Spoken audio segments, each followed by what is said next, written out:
Ndanzwa izwi richitaura rikati enda unovauzdza kuti nguva yacho ndiyoyi ndiyoyi ndiyoyi. Kereke simuka varume ndanzwa richitaura rikati enda unovauzdza kuti nguva yacho ndiyoyi ndiyoyi ndiyoyi. Kereke simuka Uchaona Minana, Uchaona Minana, Uchaona Minana, Uchaona Minana, nguva yacho ndiyoyi ndiyoyi ndiyoyi. Kereke simuka Uchaona Minana, Uchaona Minana, Uchaona Minana, Uchaona Minana, nguva yacho ndiyoyi ndiyoyi ndiyoyi.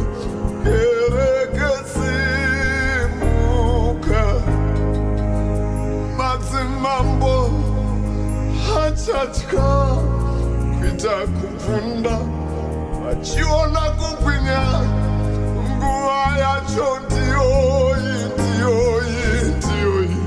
Kereke simuka Madzimambo Achakutya kuita kubvunda achiona kubwinya nguva yacho ndiyoyi ndiyoyi ndiyoyi.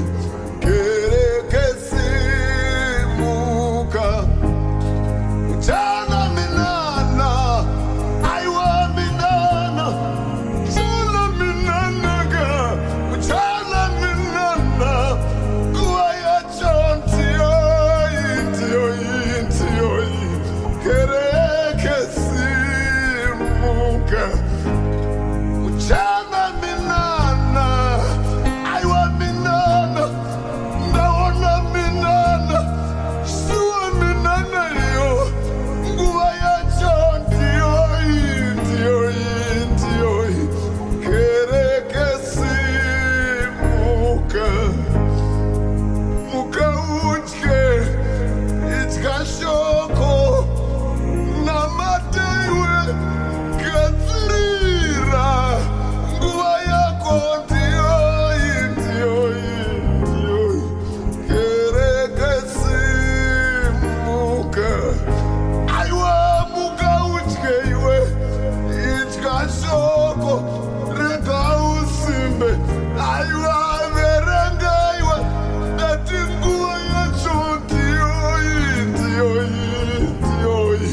Kereke simuka Uchaona Minana, aiwa Minana, Uchaona Minana, Uchaona Minana, nguva yacho ndiyoyi ndiyoyi ndiyoyi.